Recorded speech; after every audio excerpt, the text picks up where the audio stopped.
Hello student, आज हम आपको पढ़ाएंगे त्रिकोणमिति। त्रिकोणमिति इंग्लिश में इसको ट्रिग्नोमेट्री बोलते हैं।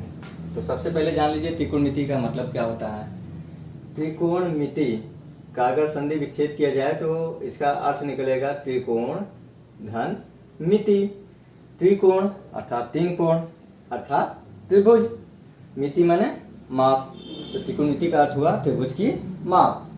त्रिभुज में क्या होता है, भुजा और कोण, तीन भुजा तीन कोण। लेकिन यहाँ पर हम समकोण त्रिभुज के बारे में पढ़ेंगे।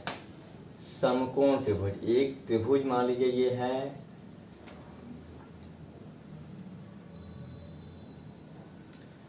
ए बी सी, जिसका कोण बी समकोण है। समकोण त्रिभुज में त्रिभुज की तीनों भुजाओं के नाम होते हैं कर्ण, लंब और आधार। सबसे पहले हम कर्ण, लंब और आधार को पहचानना सीखेंगे, क्योंकि कुछ बच्चे इसको नहीं पहचान पाते हैं। अगर आप नहीं पहचान पाएंगे तो कोई सवाल आप त्रिकोणमिति का ठीक से नहीं लगा पाएंगे। तो आइए हम सबसे पहले कर्ण को पहचानते हैं। आप देखिए, कर्ण मतलब किसी भी समकोण त्रिभुज में जो कोण समकोण होता है, समकोण मतलब 90 अंश, उस कोण के सामने की भुजा। और किसी समकोण त्रिभुज में केवल एक ही कोण 90 अंश का होता है, इसलिए एक ही कर्ण होगा। तो इस त्रिभुज ABC में कोण B 90 अंश है। तो कोण B के सामने कौन सी भुजा पड़ रही है, AC। तो यहाँ पर समकोण के सामने भुजा कर्ण AC, इसलिए यहाँ इस त्रिभुज में कर्ण AC है। तो शब्दों में आप बोलेंगे तो बोल रहे कर्ण मतलब समकोण के सामने की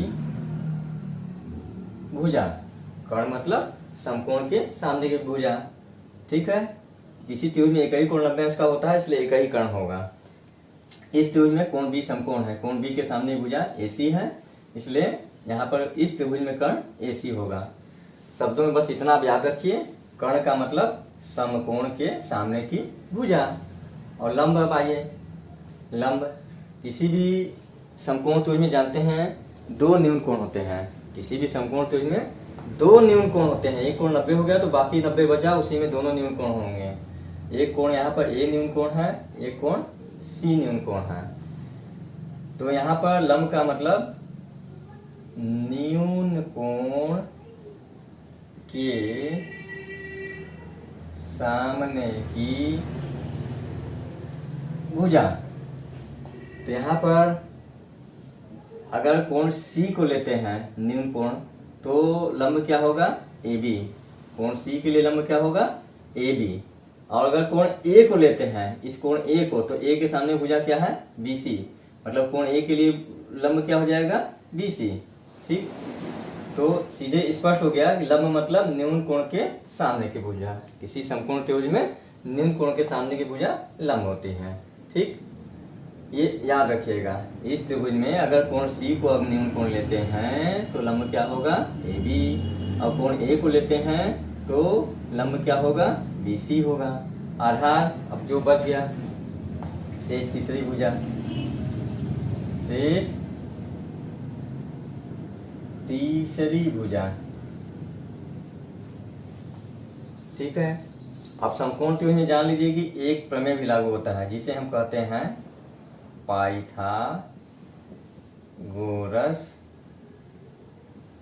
प्रमेय।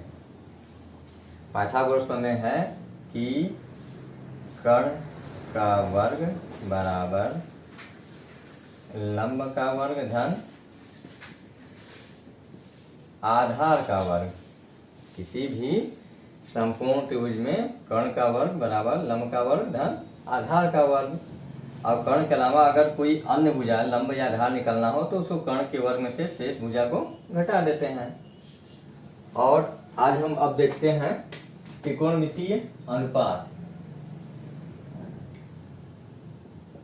त्रिकोणमिति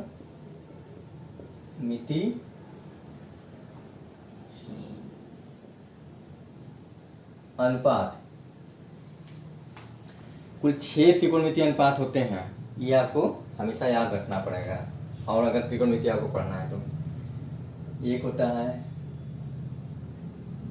साइन थीटा। थीटा ये कोई एक कोण को दिखाने के लिए है, साइन थीटा, साइन ए, कुछ भी नाम दे सकते हैं। जैसे यहाँ पर मान लीजिए कोण सी है, इसका नाम थीटा दे देते हैं। तो थीटा जब ये हो गया तो कोण सी के लिए यहाँ पर जब थीटा फिक्स हो गया तो लंब भी ए भी फिक्स हो जाएगा। अगर ए को लेते हैं तो बी सी लंब होता है, यहाँ पर हम सी को लिए हैं तो कोण सी के लिए थीटा मान लिए तो लंब यहाँ ए बी और आधार बी सी होगा। साइन थीटा बराबर होता है लंब बटे कर्ण। कॉस थीटा बराबर होता है आधार बटे कर्ण। टेन थीटा बराबर होता है लंब बटे आधार। कॉट थीटा बराबर होता है आधार बटे लंब। सेक थीटा बराबर होता है कर्ण बटे आधार। कोसेक थीटा बराबर होता है कर्ण बटे लंब। ये 6 अनुपात होते हैं। ये 6 अनुपात को आपको याद रखना पड़ेगा। कुछ लोग इसको याद करने के लिए बताते हैं कि याद कर लीजिए लाल बटे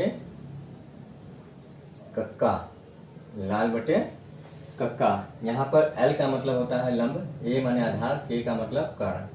अगर ये अनुपात आपको क्रम से पता है, साइन, कॉस, टेन, कॉट, सेक, कोसेक, तो आप यहाँ पर क्रम से ले सकते हैं। इसे साइन थीटा मतलब यहाँ पर हो जाएगा, यहाँ देखिए L बाई के, L बाई के, ये संकेत रूप में L बाई के। L माने लंब, K माने कर्ण। और इसी तरह से कॉस थीटा A बाई के, A बाई के। ठीक है, इसको इस तरह से बांट लीजिए। पहला हो गया, दूसरा हो गया, तीसरा, यहीं से चौथा, पांचवा और छठवां। अगर ये क्रम याद है तभी ये काम आएगा, नहीं तो ये भी काम नहीं आएगा।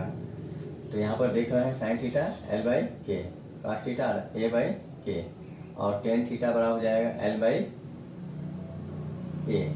और उसी तरह से कॉट थीटा, यहीं से उल्टा चलेंगे, A बाई L, और सेक थीटा हो जाएगा K बाई ए, और कोसेक थीटा हो जाएगा K बाई L। ये केवल संकेत याद रखने की आपको सुविधा के लिए बताया जा रहा है, वास्तविक रूप में आपको यही याद रहना चाहिए। ठीक है।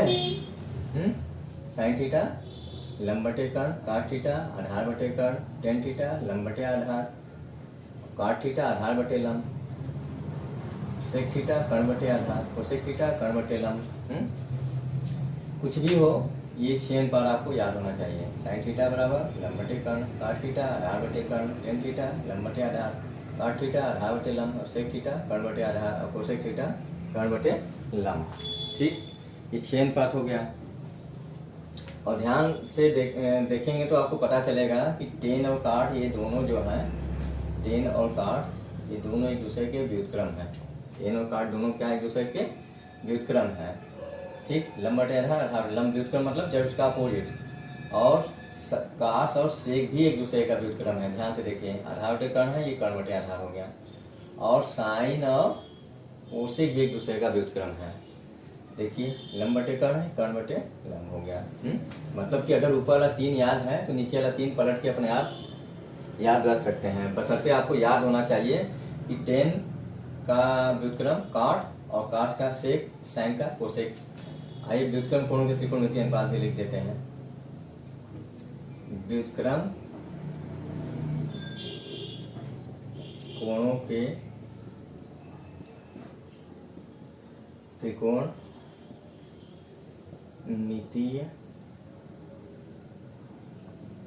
अनुपात। अभी हम बताए हैं कौन किसका व्युत्क्रम है। साइन थीटा बराबर होता है 1 by cosec theta. Cos theta बराबर होता है 1 by sec theta. Tan theta बराबर होता है 1 बाई कॉट थीटा। अब यहीं से कॉट थीटा बराबर हो जाएगा 1 by tan theta. Sec theta बराबर होता है 1 बाई कॉस थीटा। और कोसेक थीटा बराबर होता है 1 बाई साइन थीटा। तो आप देख लिए कि टेन कॉट, कॉस सेक और साइन कोसेक दोनों एक दूसरे का व्युत्क्रम है। ये सवाल में भी आपको काम आएगा। साइन थीटा बराबर होता है 1 बाई कोसेक थीटा और cos theta 1 by sec theta. Tan theta 1 by cot theta और कॉट थीटा को 1 बाई टेन थीटा और सेक थीटा को 1 बाई कॉस थीटा और कोसेक थीटा को 1 बाई साइन थीटा। यहाँ यह भी आपको ध्यान रखना पड़ेगा कि टेन और कॉट जो है इसको साइन कास के पदों में भी लिखा जाता है। टेन थीटा को आप लिख सकते हैं sine theta upon cos theta और कॉट जान ही रहे इसका अपोजिट होगा, ये हो जाएगा cos theta upon sine theta. आपको ये मान भी अवश्य याद होना चाहिए क्योंकि सवाल में इसी का उपयोग होता है ज़्यादा।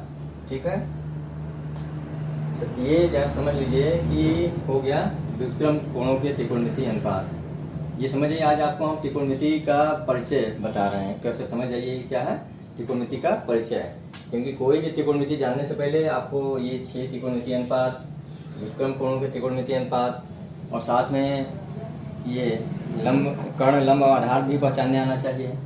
इसके बाद यहाँ पर एक चीज़ और है, आपको बता देते हैं। एक चीज़ है यहाँ पर त्रिकोणमिति सर्व समीकरण, बहुत ही महत्वपूर्ण चीज़ है। त्रिकोणमिति सर्व समीकरण, 3 सर्व समीकरण आप विशेष रूप से आपको अवश्य याद होनी चाहिए। पहला है sine square theta plus cos square theta equal to 1। दूसरा है sec square theta equal to 1 plus tan square theta. और तीसरा है cosec square theta equal to 1 plus cot square theta. ये आपको अवश्य याद होना चाहिए। इसको पक्षांतर रूप भी लिखा जा सकता है, जैसे sine square theta equal to ये 1 माइनस कॉस स्क्वायर थीटा हो जाएगा, इधर आएगा तो, या cos square theta equal to 1 minus sine square theta इसको लिख सकते हैं। इसी तरह से इन दोनों को भी मूल रूप में आप ये अवश्य याद रखेंगे। Sine square theta plus cos square theta equal to 1, दूसरा sec square theta equal to 1 plus tan square theta और तीसरा cosec square theta equal to 1 plus cot square theta. अगले वीडियो में हम तीनों इस सब समीकरणों का निगमन भी हम भेजेंगे। अगर आप चाहते हैं कि हमारी अगली वीडियो आपके पास पहले पहुंच जाए तो आप हमारे चैनल को लाइक सब्सक्राइब जरूर कर दीजिएगा।